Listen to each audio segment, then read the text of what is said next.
Hello and welcome to the next installment of Thirsty Thursday. As always, I'm your thirsty writer, Gerald Rich.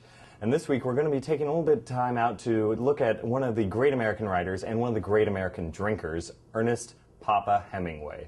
Now, many people devote much of their lives to studying his work and his writing style. It's very terse, very succinct, very to the point.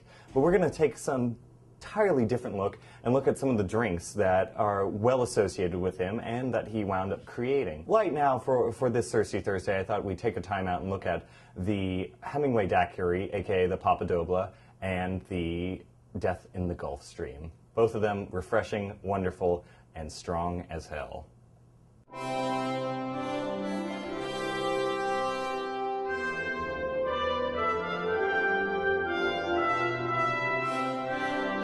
Holland gin, 4 dashes of Angostura bitters, and so you're pouring that all over ice, and then you kind of just like run a lime peel around in that, and just sort of like a little bit of lime. So here we have one of Hemingway's more obscure cocktails, also known as the Death in the Gulf Stream.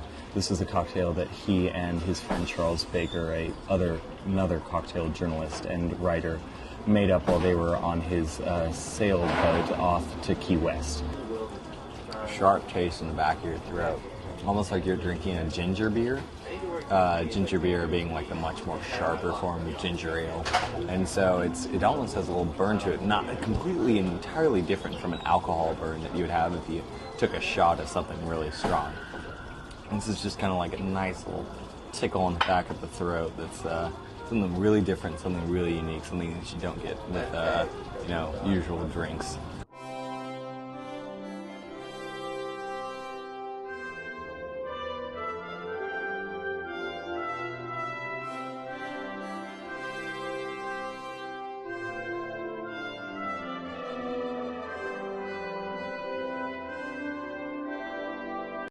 The Hemingway daiquiri is an interesting concoction because it is basically your regular cocktail, your regular daiquiri.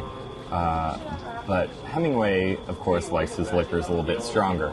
So the story as it is, according to A.E. Hotchner, who wrote quite extensively about Hemingway, is that Hemingway comes up to the bar and says to the bartender, "Excuse me, but can you double up this daiquiri for me because it's way too weak?" And so that's why the Hemingway daiquiri is also known as the Papa Dobla. Papa because that's one of Hemingway's nicknames. He was a very influential writer to those of his friends. And the Dobla because you're basically doing 2 shots of rum in this.